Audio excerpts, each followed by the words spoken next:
Well, here's something you may not have known. Per capita, Oklahoma has more former astronauts than any other state, which is why NASA alumni with Oklahoma roots gathered at Oklahoma's History Center to commemorate a young president's challenge to do what most thought to be impossible: land a man on the moon.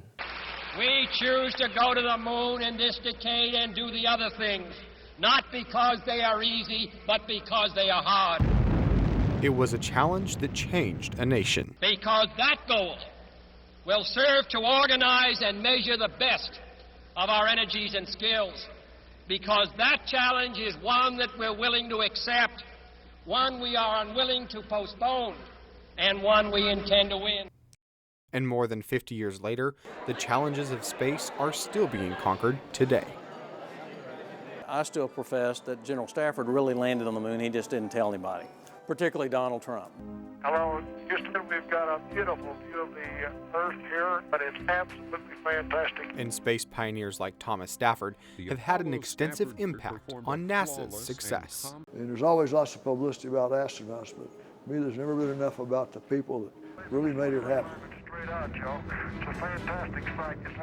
Director of Oklahoma Aeronautics Commission, Vic Bird. The industry that has been a shining star for us since we won the space race, we won the Cold War, we landed a man on the moon and brought him back safely, is aerospace. Let me know when you... And one of the men who floated outside our atmosphere is former astronaut John Herrington. I'm standing around people that you really admire, that have done an incredible amount, both as astronauts as well as the people that support flying in space, flight controllers, engineers. Very honored to be with a bunch of folks that have contributed so much from the state of Oklahoma to the space program. And for every person sent into space, thousands of more worked on the ground, like NASA project manager Carol McLemore. I always thought the space race with Apollo and the Soviets was really cool. I remember in grade school sitting there watching Apollo 13 and some of the other Apollo missions, and I just thought it was so cool. But when I went to college, I graduated with a biomedical engineering degree, and I did not realize you could work for NASA with any engineering degree. I thought you had to have an aeronautical degree.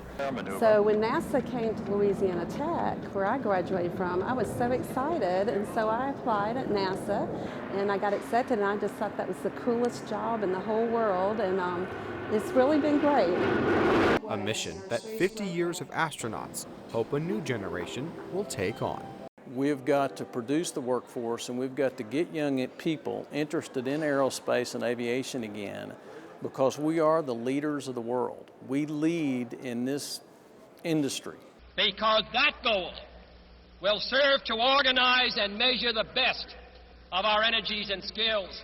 Because that challenge is one that we're willing to accept, one we are unwilling to postpone, and one we intend to win. Well, the response to Kennedy's bold challenge more than a half a century ago led to America's unchallenged leadership in space. Yet today, a new challenge has emerged to our country's future space exploration. And we'll tell you what it is when we return.